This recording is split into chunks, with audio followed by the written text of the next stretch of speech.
So you've probably heard stories where a sister carried a baby for her sister, or a sister was an egg donor for another sister, or a cousin, or something like that. But have you ever wondered, can a daughter carry a baby for her mother? Let's talk about it.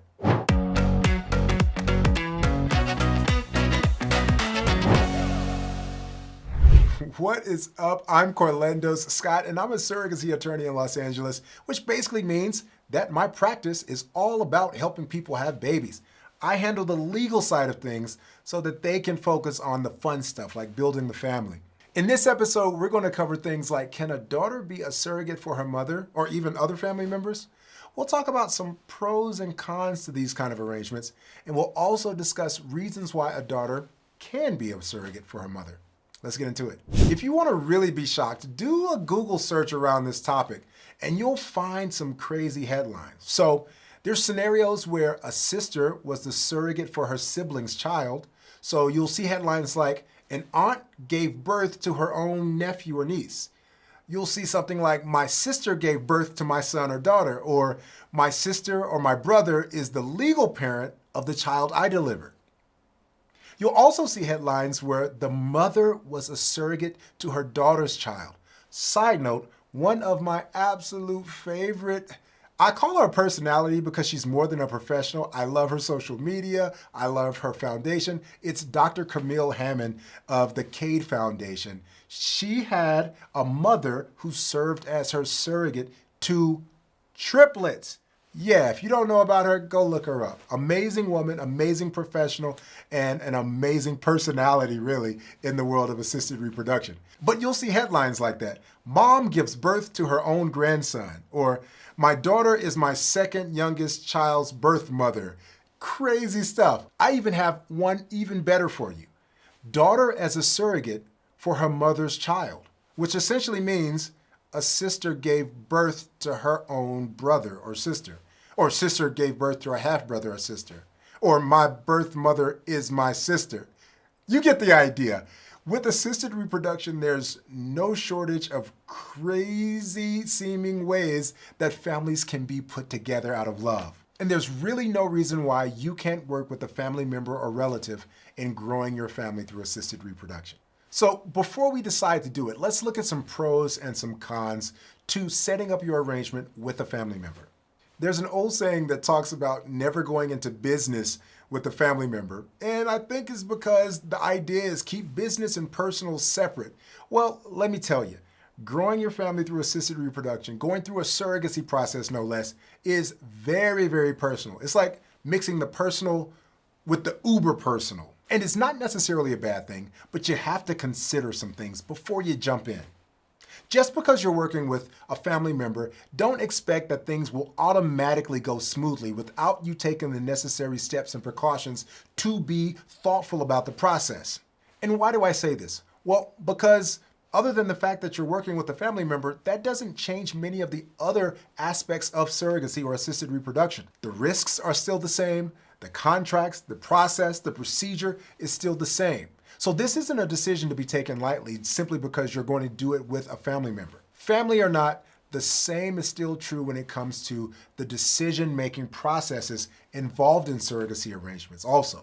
So when it comes to terminating or reducing a pregnancy, or who will pay what and when, and all of those things, of course, the big question of who will be the legal parent at the end of the journey, all of these things are still addressed in the way that a standard surrogacy arrangement will be addressed. We can't cut corners simply because we're working with a family member. Now, before I move on to my next point, be sure to go ahead and click the like button below. Let me know you like the video. I mean, let's open a conversation around this. By the way, I respond to all my comments, so if you want to, lambast me in the comments, go for it. If you want to chime in, let me hear what you got to say.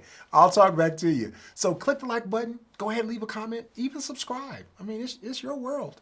Go for it.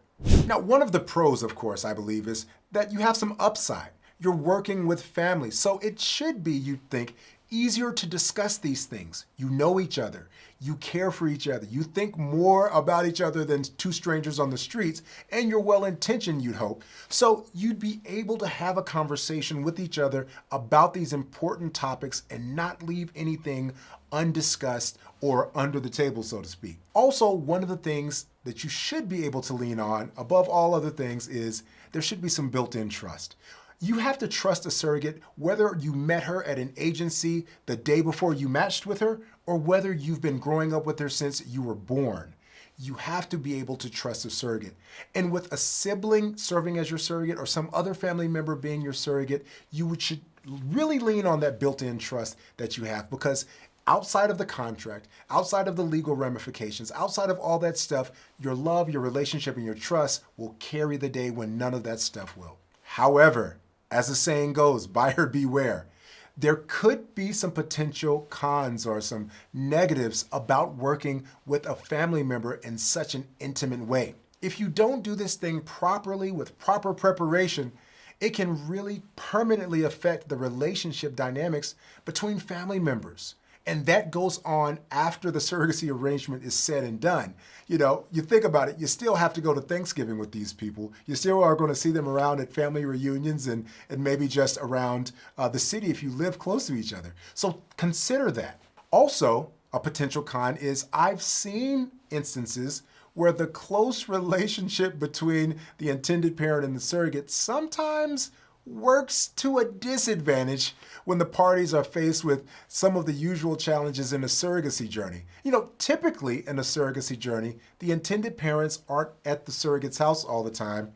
They aren't policing the chips she might eat or how many steps she takes in a day. But when you're working with a sister or a cousin or even a best friend, you may be tempted to, helicopter intended parent them, for lack of a better phrase. So really beware of that. You know, it can cut both ways. The closeness of the relationship should be there to build you up, but if it's taken overboard, it can really drive a rift, especially if the surrogate feels like she's being micromanaged. And the last potential negative that I'll talk about is familiarity. And what I mean by that is you may know the surrogate so well that you feel at times that you can speak for her. But you have to be very careful with that, because at the end of the day, there still must be a legal contract in place, and that legal contract will separate your rights and responsibilities and her rights and responsibilities.